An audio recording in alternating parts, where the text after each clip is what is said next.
যে জীবনী সম্পর্কে জানবো, তার সম্পর্কে যে বাজে কথাগুলো বলা হয় এগুলোর কাউন্টার জবাব দেওয়ার জ্ঞান আমার থাকবে। আমি তার হাদিসের উপর আমল করব, মানুষকে দাওয়া দিব, এটাই হবে আমার প্রতিবাদ। প্রতিবাদের অনেক ভাষা থাকে, শুধু উচ্চবাচ্য করলেই প্রতিবাদ হয় না। নিজেদেরকে আগে আমাদেরকে তার আদর্শের উপর এস্টাবলিশ হতে হবে, তখন গিয়ে ওই আয়াতের উপর আমল হবে। লাকাদ কানা লাকুম ফি রাসূলিল্লাহি উসওয়াতুল হাসানাহ। এবং এই উসওয়াতুল হাসানাহ আমরা জীবনের সব ক্ষেত্রে বাস্তবায়নের চেষ্টা করবো ইনশাআল্লাহ আযজা ওয়া জাল। প্রিয় ভাইরা, রাসূলের সিরাত পড়ুন, সিরাত মুখস্থ করুন, নবী সাল্লাল্লাহু আলাইহি ওয়াসাল্লামের হাদিসগুলো মুখস্থ করুন, পড়ুন। কোরআন অবশ্যই পড়া শিখুন, কোরআনের দাওয়াত মানুষকে দিন। উগ্র পন্থায় যাবেন না, একই সাথে শৈথিল্যতাবাদীও হবেন না, মধ্যম পন্থায় থাকেন, ইসলামের দিকে মানুষকে ডাকতে থাকেন। রাতারাতি কোনো ফলাফল পাওয়া যায় না, আস্তে আস্তে আস্তে আস্তে দেখবেন ফলাফল আসবে। নিজেদের সন্তানদেরকে কোরআন শেখান, হাদিস শেখান, নবীর আদর্শ শেখান, মসজিদ মাদ্রাসাগুলো গড়ে তোলেন, আবাদ করেন, সিলেবাসে পরিবর্তন আনেন, আধুনিকতা নিয়ে আসেন। যে জ্ঞান অর্জন করলে তারা দুনিয়া আখিরাত দুটি অর্জন করতে পারবে, এই জ্ঞানে তাদেরকে শিক্ষিত করেন। এবং ইলমের সাথে, প্রজ্ঞার সাথে, নূর বসিরার সাথে, মাউইজাতুল হাসানা, এগুলো দিয়ে আপনি ইসলামের দুশমনদের মোকাবেলা করেন। আল্লাহ পাক আমাদের সবাইকে নবী সাল্লাল্লাহু আলাইহি ওয়াসাল্লামের আদর্শবান হওয়ার তৌফিক ইনায়াত করুন, আমিন। এই সংক্ষিপ্ত সময়ের মধ্যে একজন পবিত্র মানুষকে নিয়ে কথা বলবো ইনশাআল্লাহ তাআলা। সমসাময়িক প্রেক্ষাপটে, বিশেষ করে শেষ 100 বছরে যখন থেকে অটোম্যান এম্পায়ারদের ডিফিট করা হয়েছে 1921 সালের পর থেকে, এই ট্রেন্ডটা খুব বেড়ে গেছে। নবী করিম সাল্লাল্লাহু আলাইহি ওয়াসাল্লামের পবিত্র চরিত্র নিয়ে এখন যে যার মতো করে ব্যাখ্যা করার প্রয়াস পেয়েছে আর কি। যদিও এটা আবু লাহাবের সুন্নাহ, আবু জাহেলের সুন্নাহ, এটা উতবা বিনতে আমের আরেকজন ছিল, উতবা বিনতে আবু মুঈদ, আরেকজন ছিল সাল্লাম বিন আবু হুকাইক, আরেক ব্যক্তি ছিল আশনাক বিন শারিক, এরকম কিছু একটা তার নাম। এই সব মানুষরা ছিল আইয়ামে জাহিলিয়াতের মধ্যে। এই মানুষদেরই সুন্নাহ আর কি এখন নতুন করে চালু করা হচ্ছে বিভিন্ন জায়গায়, মুক্ত চিন্তার নামে, বাক স্বাধীনতার নামে, কলম চর্চার নামে, বিভিন্ন নাম দিয়ে আমরা এখন নবী সাল্লাল্লাহু আলাইহি ওয়াসাল্লামের পবিত্র চরিত্র নিয়ে যা ইচ্ছা তাই কথা বলার চেষ্টা করছি বা দুঃসাহস দেখাচ্ছি। তাব্বাত ইয়াদা আবি লাহাবি ওয়া তাব কি জন্য নাজিল হয়েছিল?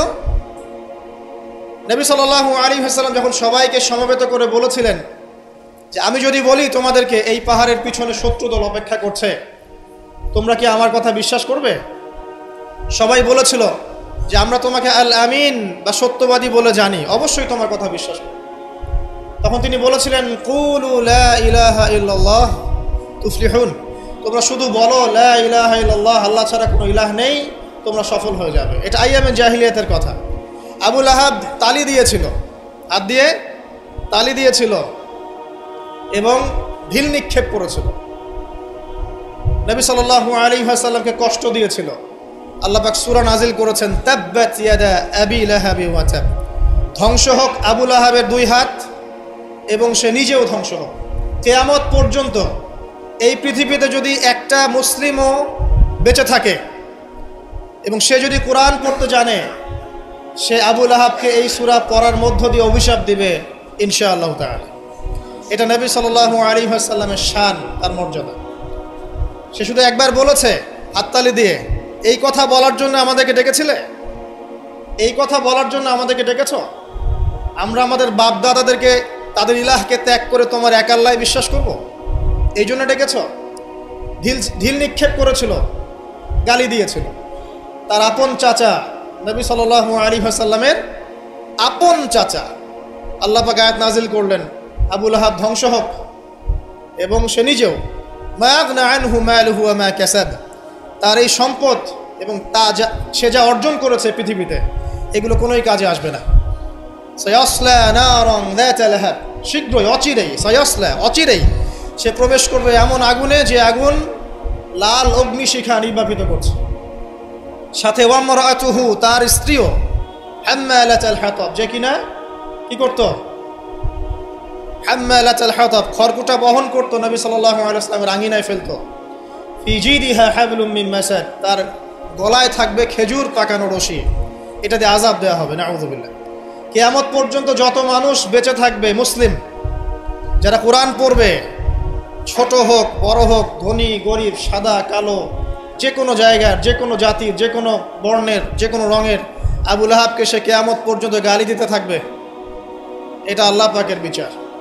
আর পরকালে তো তার জন্য যন্ত্রণাদায়ক শাস্তি অপেক্ষা করছে। আরেকজন ব্যক্তি ছিল যার নাম উতাইবা, এ আবু লাহাবেরই ছেলে। একদিন নবী সাল্লাল্লাহু আলাইহি ওয়াসাল্লামকে সে গিয়ে বলছে, ওয়ান নাজমি ইযা হাওয়া, এই সূরার এই প্রথম দিকের আয়াতগুলো আমি বিশ্বাস করি না। এক পর্যায়ে নবী সাল্লাল্লাহু আলাইহি ওয়াসাল্লামের সাথে বাকবিতণ্ডা করতে লাগলো। আমাদের নবীজি তো তর্ক করতেন না, স্বল্পভাষী, মিষ্টিভাষী, নরম মানুষ ছিলেন, তর্ক করতেন না, নিজে কাউকে কখনো একটা থাপ্পড়ও দেননি, এমন মানুষ ছিলেন। তো সেই মানুষটাকে সে মুখে থুতু নিক্ষেপ করেছিল, তবে এই থুতুটা তার মুখ পর্যন্ত পৌঁছে নাই, আল্লাহ পাক পৌঁছাতে দেননি। আরো কষ্ট দেওয়ার জন্য তার জামা টানা হ্যাচড়া করছিল। আর রাহিকুল মাখতুম বইয়ের মধ্যেই আছে, পড়ে দেখবেন। আল্লামা সফিউর রহমান মোবারকপুরি রাহিমাহুল্লাহ রচিত আর রাহিকুল মাখতুম, যেটা 1187টা বা 85টা বইয়ের মধ্যে ফার্স্ট প্রাইজ পেয়েছে, প্রথম স্থান অধিকার করেছে এই বই, এখানেই লেখা আছে। তো নবী সাল্লাল্লাহু আলাইহি ওয়াসাল্লাম কষ্ট পেয়েছিলেন। কষ্টে তখন তিনি বলেছেন আল্লাহর কাছে, ওই মুহূর্তে বলেছেন, আল্লাহ,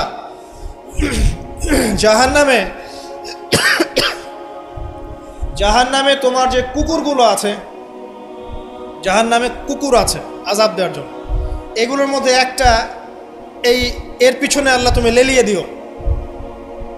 এটা বদদোয়া করেছেন নবী সাল্লাল্লাহু আলাইহি ওয়াসাল্লাম। আমাদের কিছু সুশীল আছে, তারা বলতে চায় যে নবী সাল্লাল্লাহু আলাইহি ওয়াসাল্লাম কখনো কটু ভাষা ব্যবহার করতেন না, কখনোই না।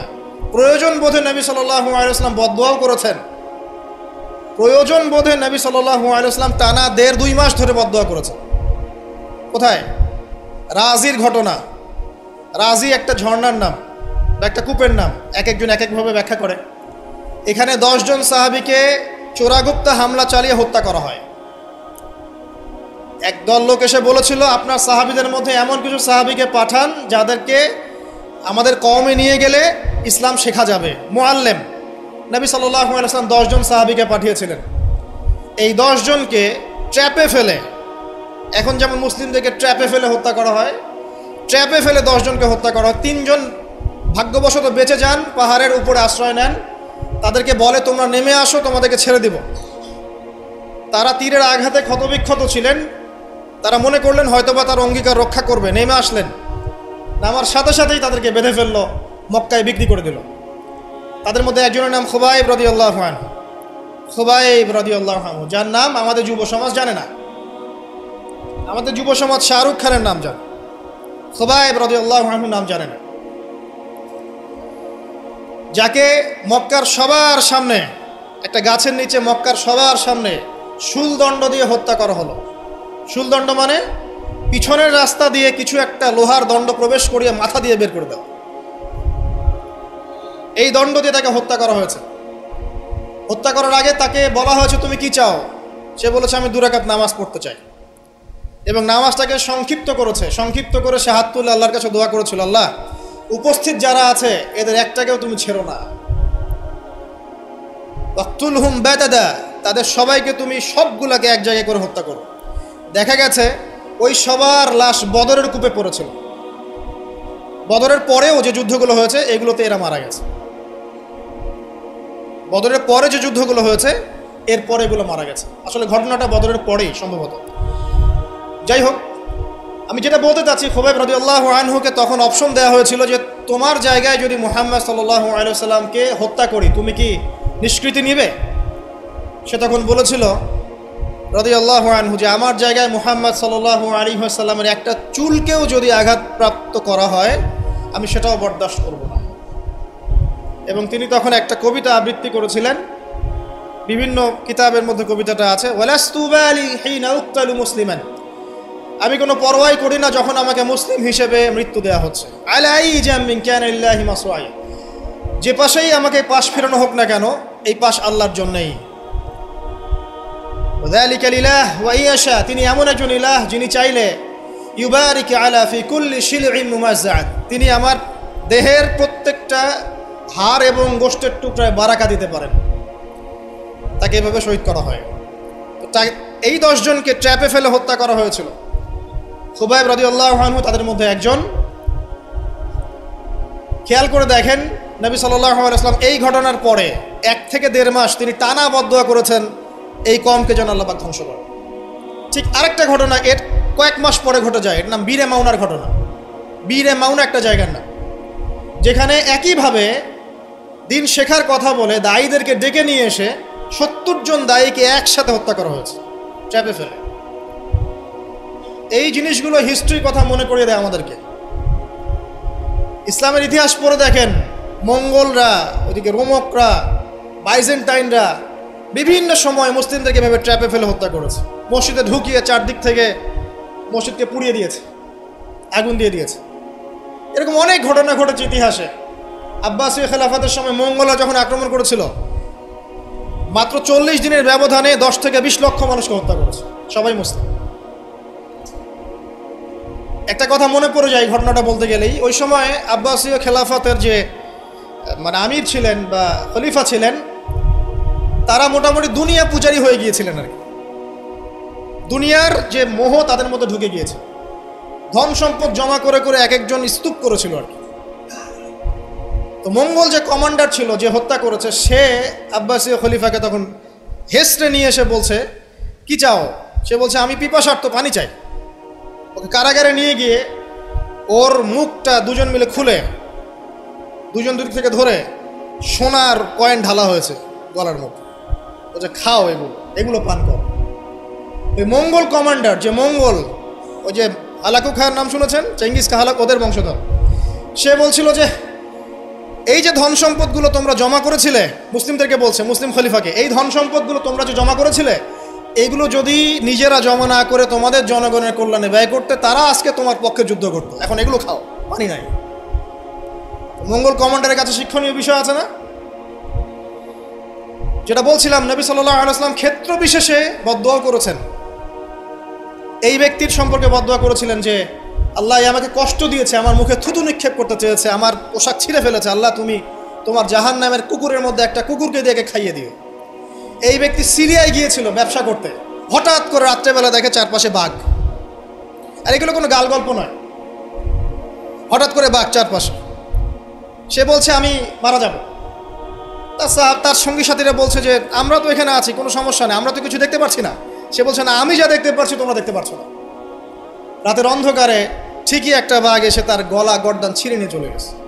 ওই যে বদদুয়া নবী সাল্লাল্লাহু আলাইহি ওয়াসাল্লামের, এই যে ফল। আরেকদিন নবী সাল্লাল্লাহু আলাইহি ওয়াসাল্লাম নামাজ পড়ছেন কাবার হাতিমে, সেজদা দিয়েছেন।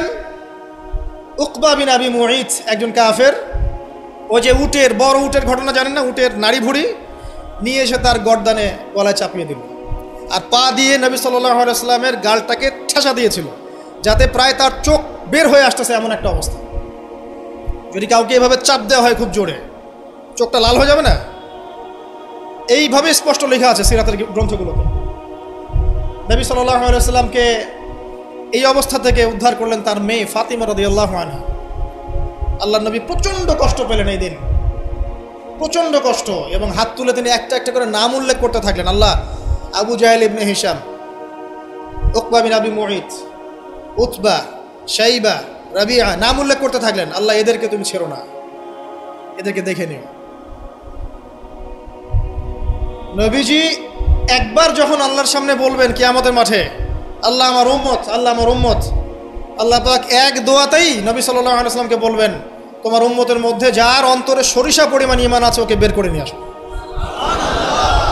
সেই মানুষ যদি বদদুয়া করে নাম ধরে, তাদের কি অবস্থা হবে এবার চিন্তা করেন। সেই মানুষের শান, তার মর্যাদা, তার চরিত্র নিয়ে কেউ যদি কথা বলে, কটূক্তি করে, তার অবস্থা পরকালে কি হবে চিন্তা করেন। দুনিয়াতে হয়তো কিছু হবে না, হয়তো পার পেয়ে যাবে।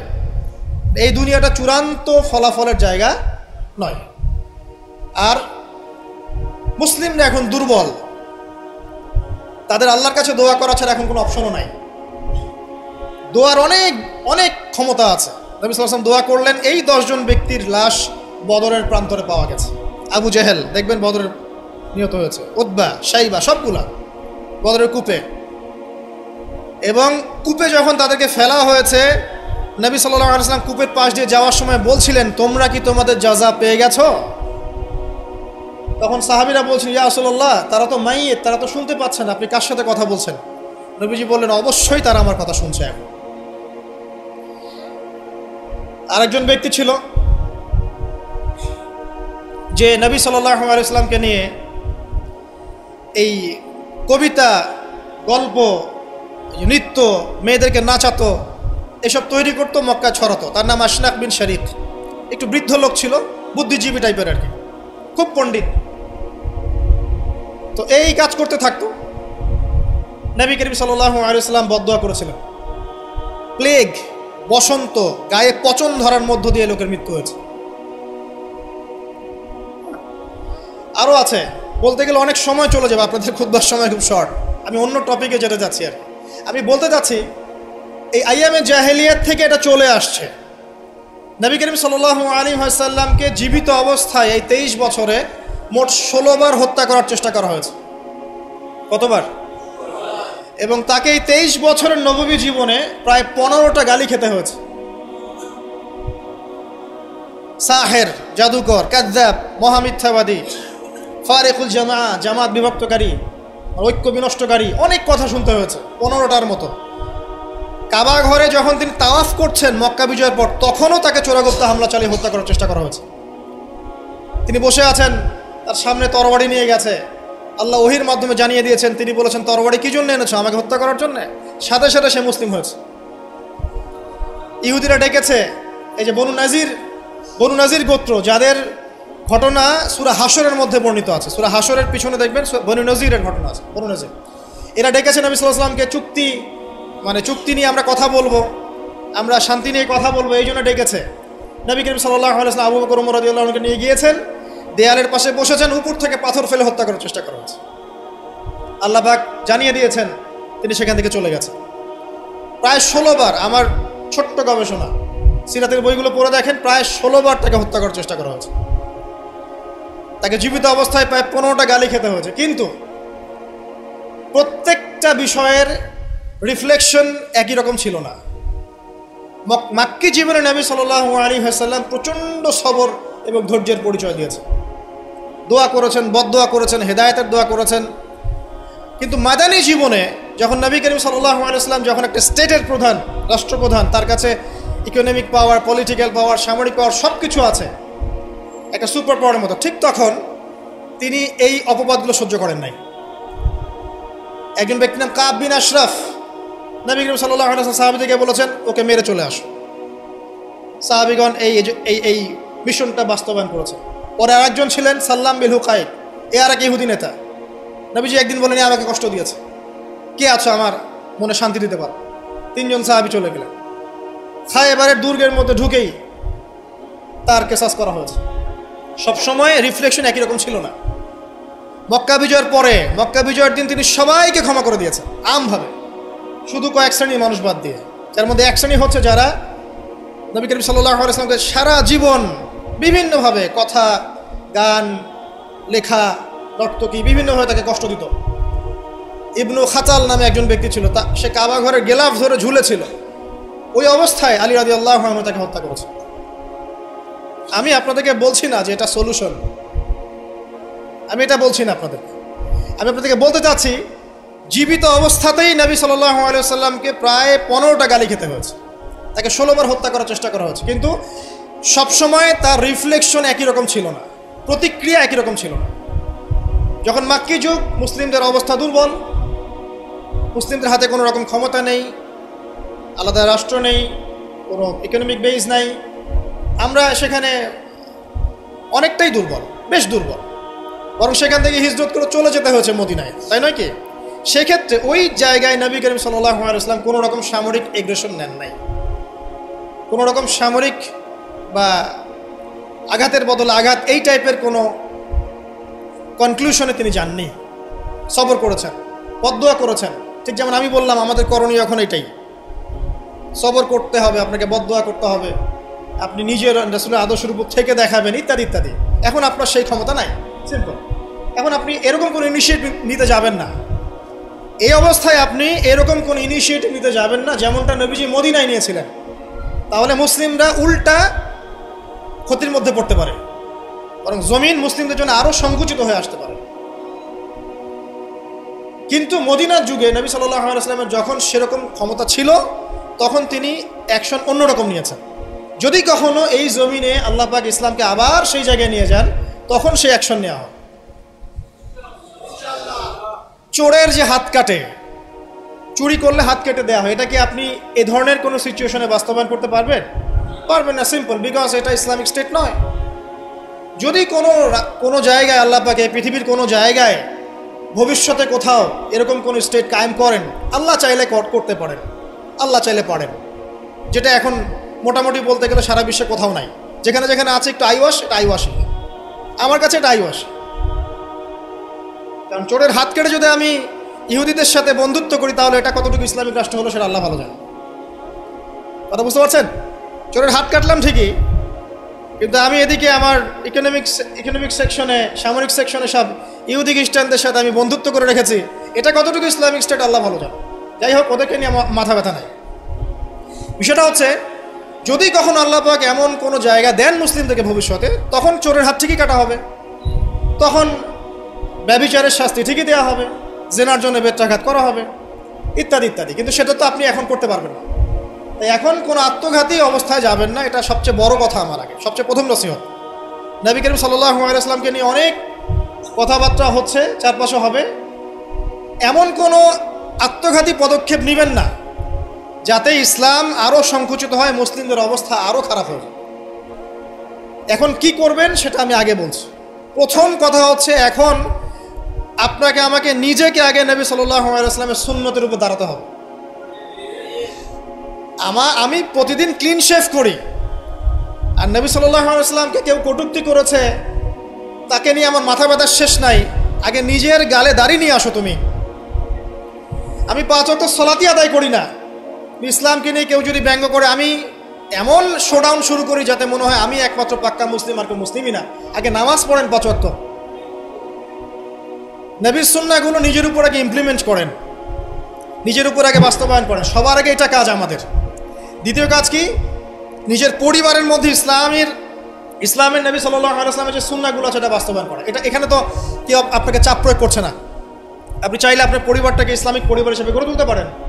এটা আপনার প্রথম দায়িত্ব, প্রথম দিকের কাজ। নবীর সুন্নাহর উপর থেকে মানুষকেও সুন্নাহর দিকে ডাকা, এটা কাজ। নবীর আদর্শে নিজে আগে এস্টাবলিশ হয়ে দেখানো যে এটাই নবীর সুন্নাহ। আজকে আমাদেরকে দেখলে অনেক সময় মানুষ বাজে মন্তব্য করে, মুসলিমরা যে মাপে কম দিচ্ছে, মুসলিমরা মজুদ করছে, মুসলিমরা সুদ খাচ্ছে, মুসলিমরা ঘুষ নিচ্ছে, মুসলিমরা দুর্নীতি করছে, মুসলিমদের দিকে আঙ্গুল তুলছে সবাই। এই জিনিসগুলো কি নবীর আদর্শ? আমরা তো নিজেরাই নবী করিম সাল্লাল্লাহু আলাইহি ওয়াসাল্লামের আদর্শের উপর অ্যাপ্রোপ্রিয়েটলি থাকতে পারছি না। তাহলে আমরা কি সত্যিকার অর্থেই আদর্শ উম্মাহ হতে পেরেছি? আমাদের প্রথম কাজ আগে এইটা, আগে নিজের উপর এটা ইমপ্লিমেন্ট করা। দেখবেন এভাবে যখন আমরা প্রত্যেকেই নবীর সুন্নাহ মেনে চলবো, জীবনে, পারিবারিক জীবনে, ইবাদতে, অর্থনীতিতে, সমাজে, চলাফেরায়, মুআমালাতে, দেখবেন ইনশাআল্লাহ তাআলা আস্তে আস্তে আস্তে আস্তে দেখবেন পরিবেশ পরিস্থিতি সব পরিবর্তন হবে।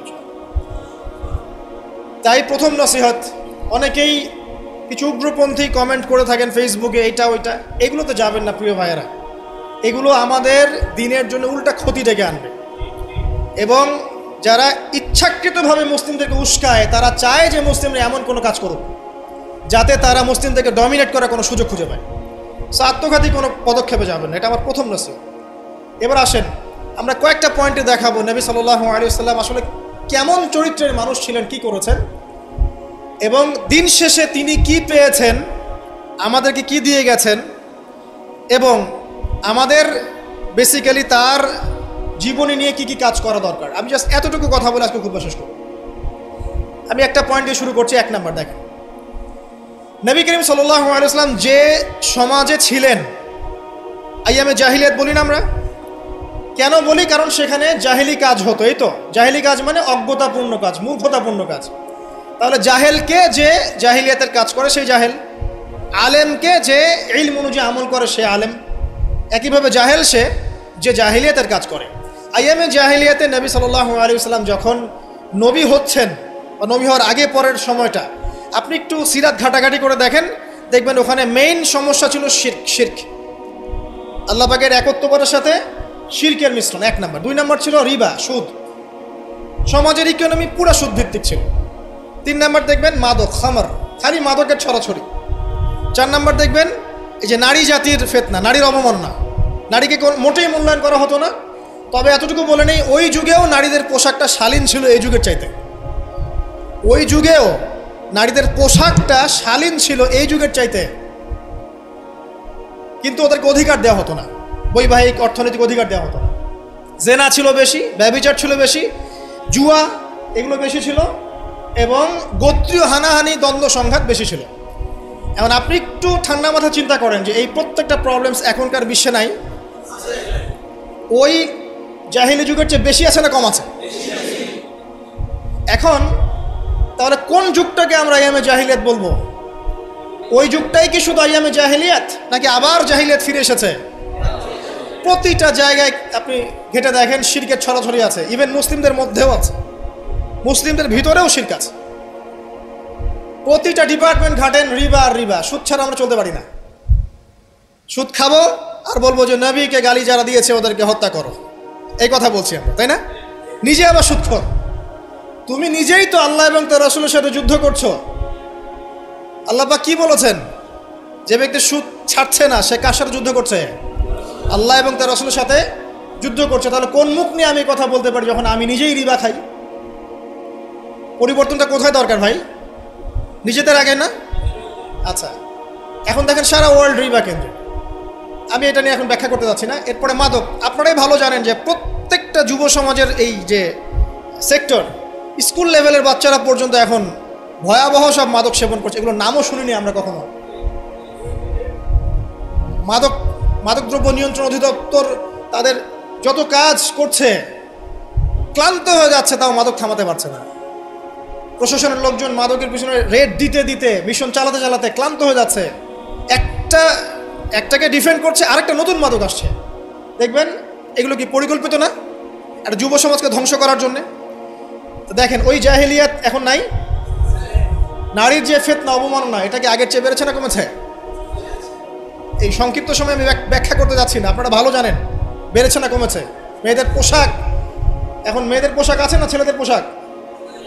পোশাক পরেও মেয়েরা নগ্ন থাকছে না? ফ্যামিনিস্ট রেভলিউশনের কারণে মেয়েরা ছেলেদের জায়গা নিয়ে নিয়েছে না? সমাজে জেনা বেড়েছে, পরকীয়া বেড়েছে, ধর্ষণ বেড়েছে।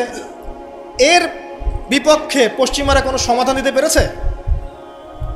নবী সাল্লাল্লাহু আলাইহি ওয়াসাল্লামের বহু বিবাহ নিয়ে যারা কথা বলে, তাদের দেশে 91% মেয়ে ধর্ষণের, 91% যে রেপ হয়, 100% রেপের মধ্যে 91% মহিলা, এবং যাদের বয়স 20 বছরের কম, 18 বছরের কম, 18 বছরের কম প্রায় 46% সম্ভবত আমি দেখলাম মেয়ে রেপের শিকার হয়েছে।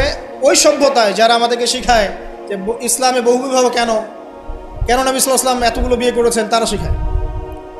বাদ দেন, ওইদিকে আমি যাচ্ছি না। মূল কথা বলছি যে এই জাহিলিয়াতের সমাজটাকে নবী সাল্লাল্লাহু আলাইহি ওয়াসাল্লাম পরিবর্তন করেছিলেন কিনা? কত বছরের মধ্যে? মাত্র 23। আমাকে একটা সমাজবিজ্ঞানী দেখান, একটা রাজনৈতিক নেতা দেখান, একটা অর্থনীতিবিদ দেখান, একটা দার্শনিক দেখান, একজন মহামানব দেখান, একটা লিডার দেখান, যে মাত্র 23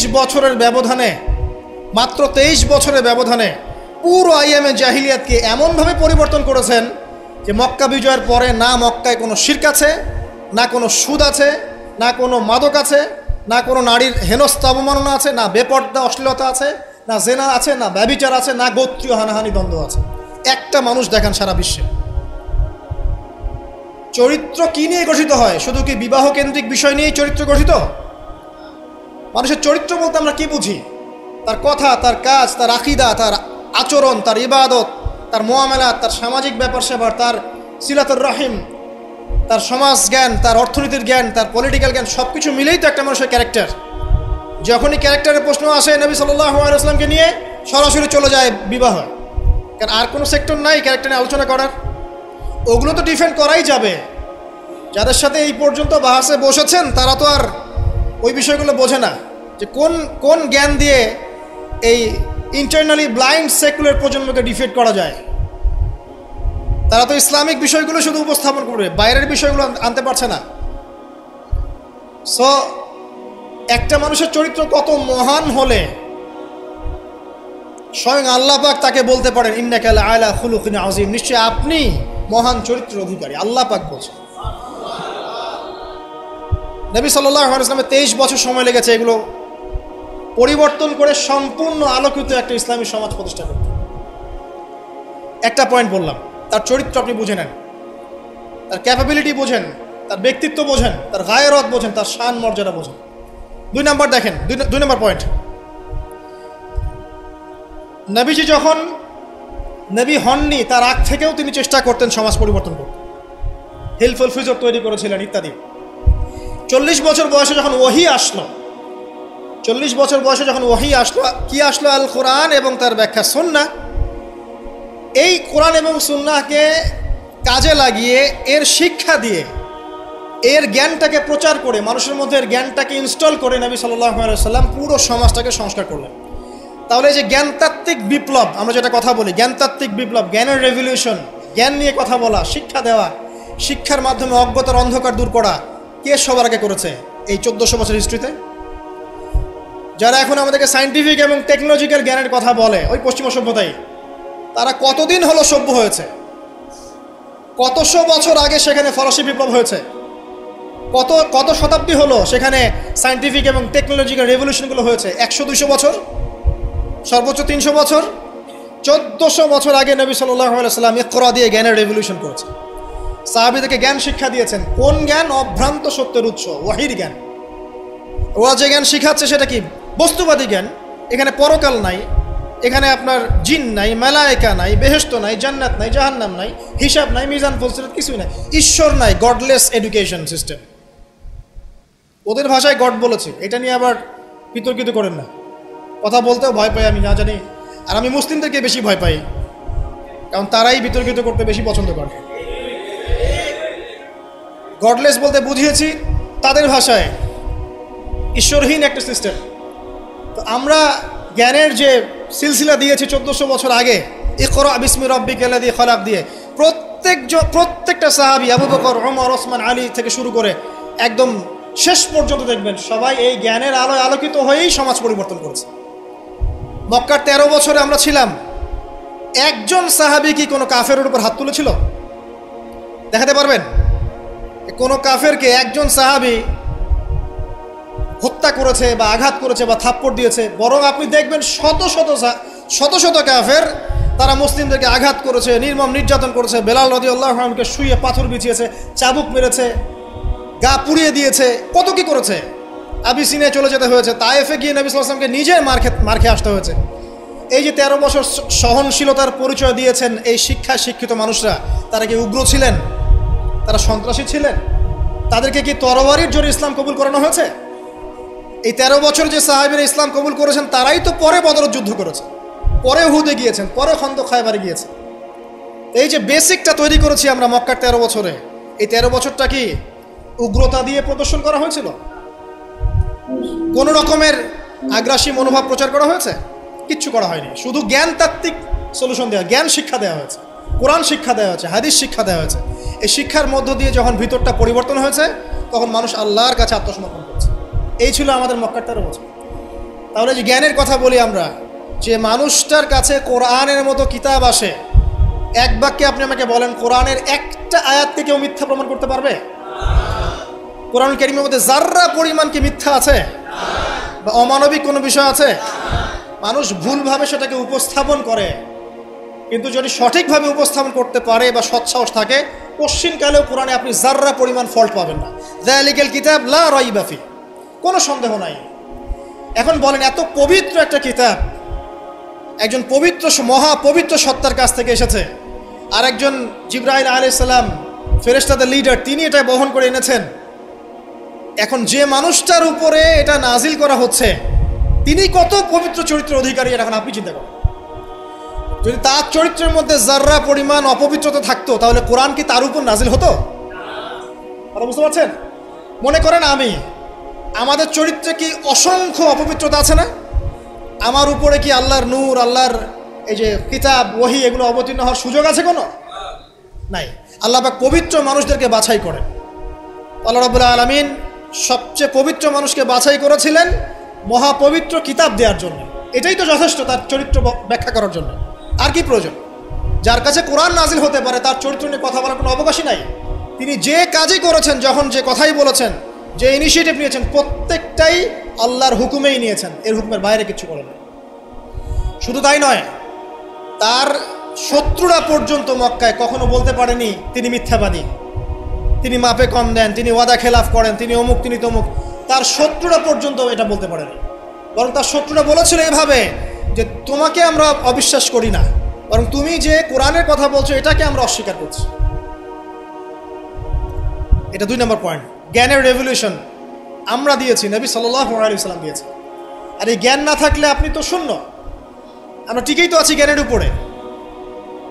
আর একটা বিষয় সবার কান খুলে শুনে রাখা উচিত, পবিত্র কোরআন এবং সহিহ সুন্নাহ বা নবী সাল্লাল্লাহু আলাইহি ওয়াসাল্লামের সুন্নাহর মধ্যে এমন কোনো বিষয় নাই যেটা ব্যাখ্যা করা হয়নি। এটা মানতে যদি আপনার আপত্তি থাকে, আমরা আপনার সাথে লড়াই করব না, আমরা আপনার সাথে ঝগড়া করব না, বিবাদ করব না, আপনাকে আঘাতও করব না। পুরো আপনাকে বিনয়ের সাথে বলবো আপনি আরও 10 বার স্টাডি করেন, আপনি আরও 10 বার স্টাডি করেন, কোরআন এবং সুন্নাহকে আরও 10 বার স্টাডি করেন। আপনি খুঁজে পাবেন ইনশাআল্লাহ কোরআন এবং সুন্নাহর মধ্যে কোনো রকমের ভুল ত্রুটি, মানবতা বিরোধী কিচ্ছু নেই। আল্লাহ পাক আমাদের সবাইকে বোঝার তৌফিক দান করুন। এগুলো রাখেন তো ভাই, কে এই বুদ্ধি দিচ্ছে? আপনি রাখেন, এটা রাখেন।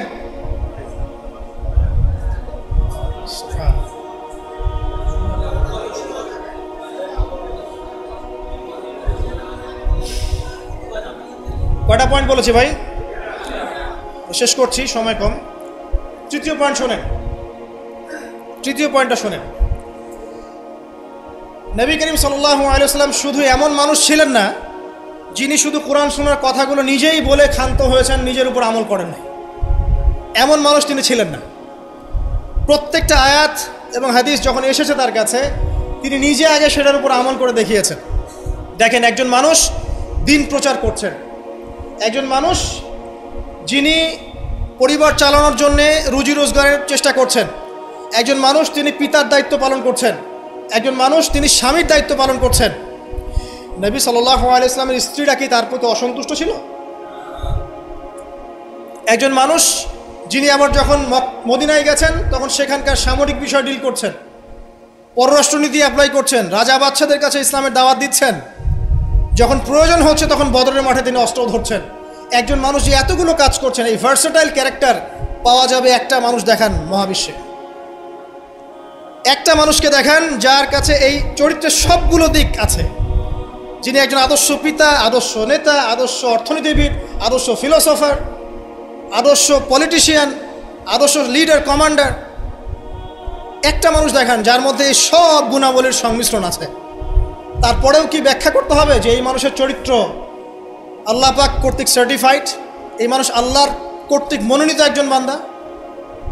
আর তো কিছু প্রয়োজন নাই। আবার নিজের উপর আমল দেখেন, এত কিছুর পরেও নিজে রাত জেগে তাহাজ্জুদ পড়ছেন, পা ফুলিয়ে ফেলছেন, সবচেয়ে বেশি জিকির করছেন, সবচেয়ে বেশি তেলাওয়াত করছেন, সবচেয়ে বেশি রোজা রাখছেন, সবচেয়ে বেশি নামাজ পড়ছেন। শুধু কথা বলেই ক্ষান্ত থাকছেন না, নিজেও আমল করছেন এবং সবচেয়ে সেরাটা করছেন। এমন একজন মানুষকে খুঁজে দেখান যে শুধু বড় বড় কথা নিজে বলেই না, বরং আমল করেও দেখায়। বহু অর্থনীতিবিদ আছে দেখবেন অনেক বড় বড় কথা বলবে, নিজেই সুদখোর। বহু দেখবেন পলিটিশিয়ান আছে বড় বড় কথা বলবে, নিজেই করাপ্টেড, দুর্নীতিবাজ। বহু দেখবেন সোশ্যাল নেতা আছে অনেক বড় বড় সামাজিক রেভলিউশনের কথা বলে।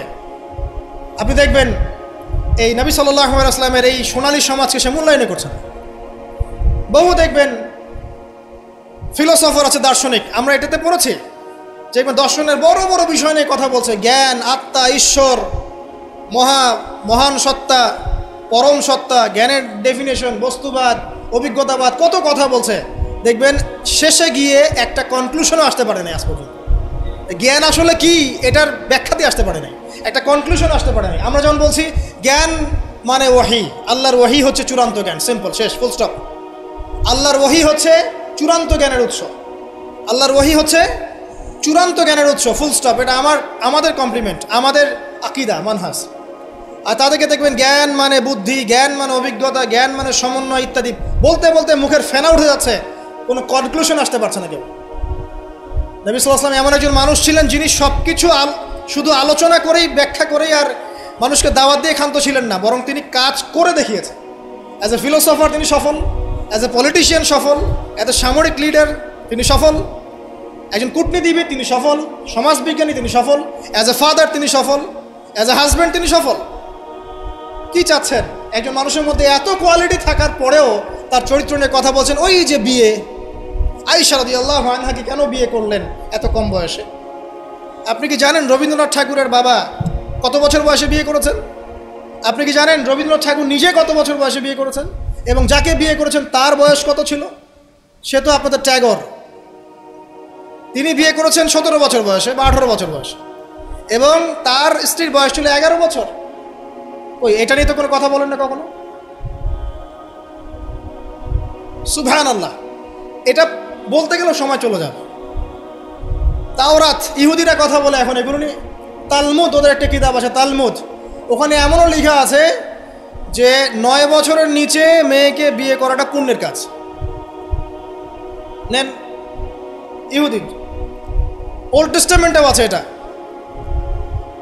মনুসংহতি একটা কিতাব আছে, বই, কিতাব বলা ঠিক হবে না, সেখানেও এসেছে মেয়ের যখন বয়সন্ধিকালে আসবে, ঋতুস্রাব হচ্ছে, তাকে বিয়ে দিতে হবে। আমরা রামায়ণ পড়েছি, একটু জিজ্ঞাসা করবেন ওদেরকে বিনয়ের সাথে, আচ্ছা আমাকে কাইন্ডলি বলেন রাম আর সীতার যখন বিয়ে হয়েছে সীতার বয়স কত ছিল? যদি সে অনেস্ট হয়ে থাকে তাকে অ্যান্সার করতে বলেন। কত বছর বলেন? কত বছর? 7 বছর। নেন এবার বহু বিবাহ নিয়ে কথা বলছেন, আপনাদের অবতারদের হিস্ট্রি ঘেটে দেখেন কতটা করে বিয়ে করেছে। কি বুঝাতে যাচ্ছেন? মানে একটা মানুষের চরিত্র ব্যাখ্যা করার জন্য একটা অপশন, সেটা হলো মেয়ে, নারী, ওইটা দিয়ে টান দিলেই মানে চরিত্র কালার করা যায়। সবচেয়ে বড় কথা শোনেন, হাদিসটা সহিহ বুখারীতে এসেছে, কিন্তু সবচেয়ে বড় কথা হচ্ছে অনেক স্কলার মুসলিম বিশ্বের, তারা কিন্তু এর সাথে অনেক সময় দ্বিমত পোষণ করেছেন যে সত্যিকার অর্থে আয়েশা রাদিয়াল্লাহু আনহার বয়স তখন 9 ছিল কি না, এটা নিয়ে অনেক কথা আছে। আমি শুধু না, অনেকেই কথা বলেছে। হিস্ট্রি ঘেটে দেখেন, অনেক আলেম কথা বলেছেন। কেউ বলেছেন তখন বয়স ছিল 15, কেউ বলেছেন 17, কেউ বলেছেন 18। একজন তো গাণিতিক হিসাব মিলিয়ে দেখিয়েছেন যে বয়স ছিল তখন 18। আর একটা কথা আসলেই চোখ বন্ধ করে এটাকে হজম করে নিয়ে আমরা এটাকে ডিফেন্ড করার চেষ্টা করি। সুবহানাল্লাহ, বাদ দেন, ওইদিকে যাচ্ছি না। আমরা এই বিষয়গুলোকে নিয়ে তর্ক করার জন্য খুতবার আয়োজন করছি। তার চরিত্রের যে মৌলিক বিষয়গুলো, এগুলো সমাজের সামনে উপস্থাপন করাটা মূল উদ্দেশ্য। আমি 3টা পয়েন্ট বলেছি, আরেকটা পয়েন্ট বলছি শোনেন। নবী করিম সাল্লাল্লাহু আলাইহি ওয়াসাল্লাম এই যে 23 বছরের জীবনীটা কথা বলেছি, প্রথম 3 বছর গোপনে দাওয়াত দিয়েছেন, এরপর প্রকাশ্যে দাওয়াত দিয়েছেন, ধৈর্যশীল ছিলেন, সবর করেছেন, মার খেয়েছেন, নিজের মাতৃভূমি ছেড়ে চলে গেছেন, সেখানে তাকে আল্লাহ পাক ক্ষমতা দিয়েছেন। আমি আপনাকে তার স্যাক্রিফাইসগুলো দেখাচ্ছি, একটু স্যাক্রিফাইসগুলো দেখেন। তিনি কি ভালো ঘরের সন্তান ছিলেন না?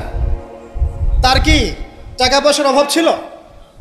তার স্ত্রী খাদিজা রাদিয়াল্লাহু আনহা, যাকে তিনি 40 বছরের একজন নারীকে তিনি বিয়ে করেছেন, এই জায়গায় কিন্তু তাদের কোনো কথা নাই। আছে যখন তার বয়স মাত্র 25 বছর, কোন 25 বছরের যুবক 40 বছরের নারীকে বিয়ে করতে চাইবে? এবং তিনি যতদিন জীবিত ছিলেন ততদিন তিনি আরও স্ত্রী গ্রহণ করেন নাই।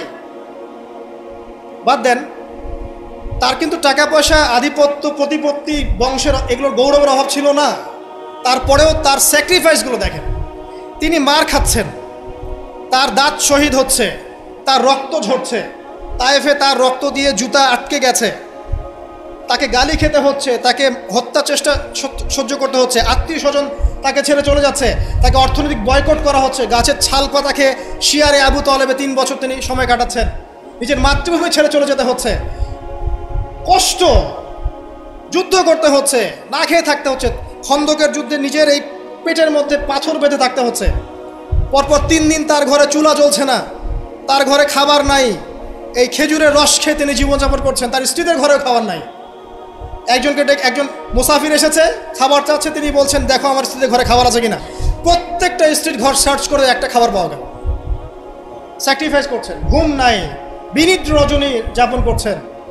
এই যে শারীরিক কষ্ট, মানসিক কষ্ট, অর্থনৈতিক কষ্ট, দেশ ত্যাগ করা, এই যে কঠিন সবর সংগ্রাম মুজাহাদা, তার স্বার্থটা কি আমাকে বল, তার কি স্বার্থ? এখানে নবী সাল্লাল্লাহু আলাইহি ওয়াসাল্লামের ব্যক্তি স্বার্থটা কোথায়? তাকে তো আল্লাহ পাক মাকামে মাহমুদ দিয়েছেন, জান্নাতের সর্বোচ্চ মাকাম আল্লাহ পাক তাকে দিয়েছেন। ইন্না আতাইনাকাল কাউসার, তোমাকে আমি কাউসার দিয়েছি, সম্মান দিয়েছে, মর্যাদা দিয়েছে।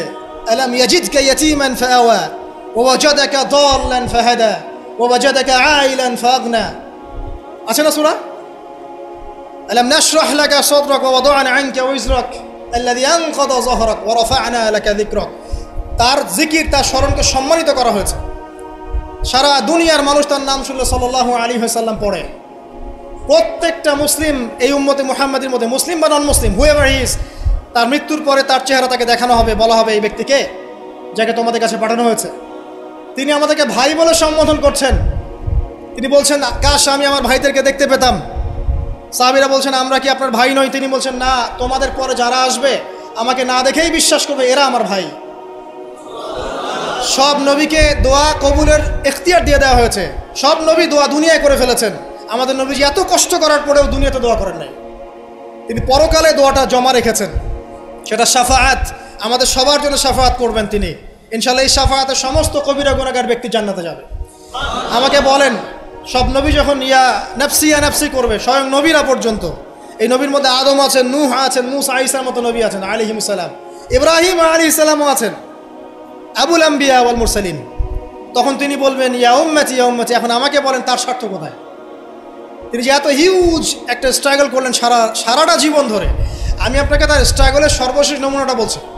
একদম মৃত্যু সজ্জায় যখন তার মৌতের যন্ত্রণা উঠে যায়, তিনি বলছেন মৃত্যুর যন্ত্রণা প্রচণ্ড, তিনি এই কথা বলছেন আর চেহারাটা মুছছেন পানি দিয়ে। তখন ফাতিমা রাদিয়াল্লাহু আনহা এসে বলছেন আমার বাবার কষ্ট, আমার বাবার কষ্ট।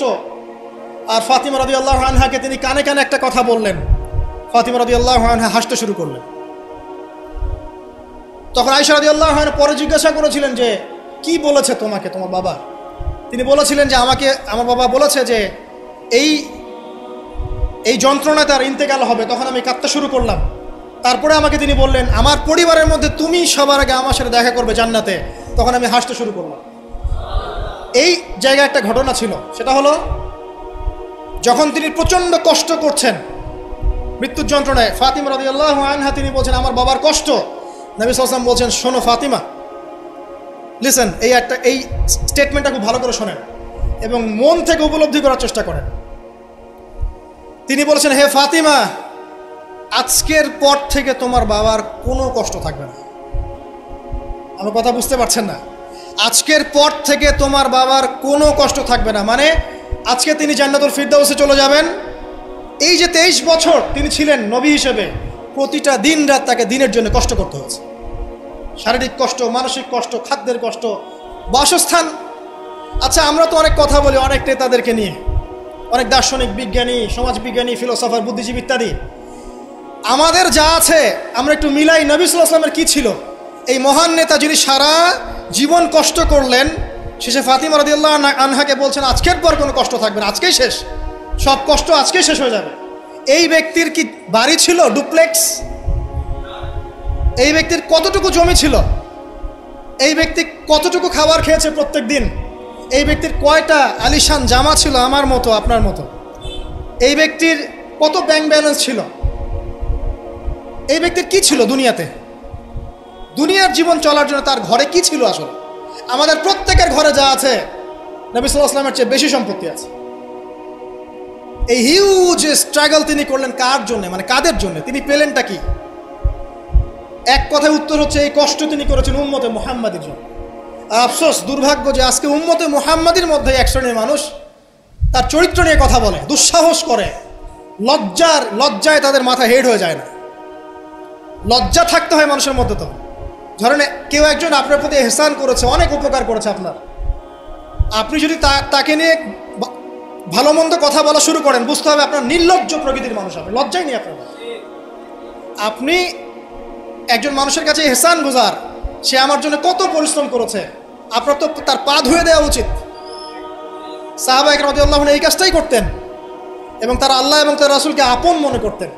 কোনোদিন তার কাছে গিয়ে কোনো হাত যে পেতেছে কখনো ফিরে আসে নাই খালি হাতে। কোনোদিন কেউ দান চেয়েছে তিনি ফিরিয়ে দেননি। একদিন নামাজে দাঁড়িয়েছেন, ইকামত হওয়ার পরে আবার বাসা চলে গিয়েছে। সাহাবীরা অবাক, কি ব্যাপার? একটু পর ফিরে আসলেন, বললেন আমার কাছে কিছু দিনার ছিল, এগুলো সদাকা করে দিয়ে তারপরে নামাজে দাঁড়ালেন। সবসময় সত্য বলেছেন, সত্যের উপর থেকেছেন, এতিমদের খোঁজ নিয়েছেন, বিধবাদের পাশে ছিলেন, উম্মাকে ঐক্যবদ্ধ করেছেন, মানুষের মাঝে ভেদাভেদ দূর করেছেন, এক ওয়ান উম্মাহ ন্যাশন গঠন করেছেন, সুদ দূর করেছেন, মাদক দূর করেছেন, শিরক দূর করেছেন, আল্লাহ ভোলা মানুষকে আল্লাহকে চিনিয়েছেন, পরকালকে চিনিয়েছেন, মানুষকে জান্নাতের পথ দেখিয়েছেন। কি করেন নাই? আপনি আমাকে একটা সেক্টর দেখান যেটা মানুষ করার বাকি থাকে, যেটা তিনি করেন নাই, একটা সেক্টর দেখান। তারপরে এই মহান মানুষের সম্পর্কে আমরা বাজে ধারণা লালন করছি, আজে বাজে কথা বলছি।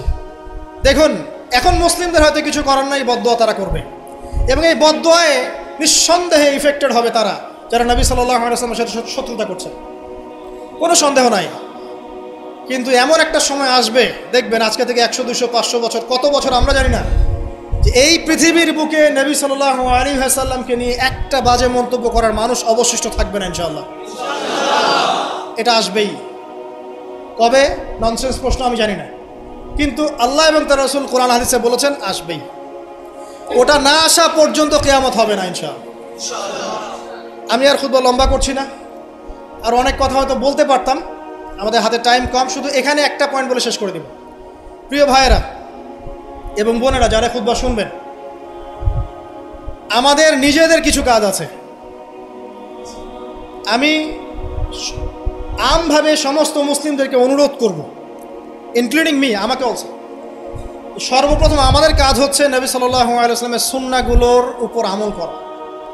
সবার আগে আমাদের কাজ হচ্ছে নবী সাল্লাল্লাহু আলাইহি ওয়াসাল্লামের পবিত্র জীবনী মুখস্থ করে ফেলা। এখন ওয়াদা করেন আল্লাহর কাছে যে আগামী 1 থেকে 2 মাসের মধ্যে আপনি যে যেখানে পড়াশোনা করছেন করেন, আমার কোনো আপত্তি নাই। নবী সাল্লাল্লাহু আলাইহি ওয়াসাল্লামের পবিত্র জীবনী অন্তত আর রাহিকুল মাখতুম বইটা মুখস্থ করে ফেলবেন। আপনি নিজে কতটুকু জানেন নবী সম্পর্কে, এটা বড় টেস্ট। আমাদের নিজেদেরকে আগে জানতে হবে নবী সম্পর্কে, আমরা জানি কতটুকু। আমি হয়তো অনেক একটু এগ্রেসিভলি কথাগুলো বললাম, কিন্তু এটা দুঃখের সাথে বলছি যে আমাদের যুব সমাজ নবী সাল্লাল্লাহু আলাইহি ওয়াসাল্লামকে চিনে না। তারা জানে না তার নাম কি, তার বংশ কি, তার শৈশব কেমন করে কেটেছে, তার স্ত্রী কতজন, তাদের নাম কি, তিনি মক্কায় কখন কি করেছেন, মদিনায় কি করেছেন, কখন হিজরত করেছেন, তার হাদিসগুলো কি কি। তার 100টা হাদিস তারা কখনো পড়ে দেখে নাই, 10টা হাদিস তারা আরবি সহ বলতে পারে না, তার উপর নাজিলকৃত আল কোরআন পড়ে দেখছে না, পড়া শিখছেও না। দেখেন, এরকম ধ্বজভঙ্গ উম্মাহ দিয়ে কখনো ইসলামের রেভলিউশন সম্ভব না। যত বড় বড় কথা বলেন না কেন, যতদিন যাবে জমিন আরও সংকীর্ণ হতে থাকবে। যতক্ষণ পর্যন্ত না আমরা আমাদের অবস্থা পরিবর্তন করব, ততক্ষণ পর্যন্ত আমাদের অবস্থার উন্নতি আল্লাহ পাক দিবেন না। ইন্নাল্লাহা লা ইউগাইয়িরু বিকাওমিন হাত্তা ইউগাইয়িরু মা বিআনফুসিহিম। আল্লাহ পাক কোনো কওমের অবস্থা ততক্ষণ পরিবর্তন করেন না যতক্ষণ তারা নিজেরা তাদের অবস্থা পরিবর্তনের চেষ্টা না করে। অতএব প্রথম কাজ আমাদেরকে আমাদের নবী সম্পর্কে জানতে হবে। আপনার প্রতিবাদের ভাষা হবে জ্ঞানের মধ্য দিয়ে। আমি নবী সাল্লাল্লাহু আলাইহি ওয়াসাল্লাম সম্পর্কে জানবো, তার হাদিসগুলো মুখস্থ করব, তার সুন্নাহ মাফিক চলবো, চলে দেখাবো, এটাই আমার প্রতিবাদ। কথা কি বুঝতে পারছেন? এটাই হবে আমার প্রতিবাদ, যে আমি নবী সম্পর্কে জানবো, তার সিরাত ছোটস্থ মুখস্থ করে ফেলবো।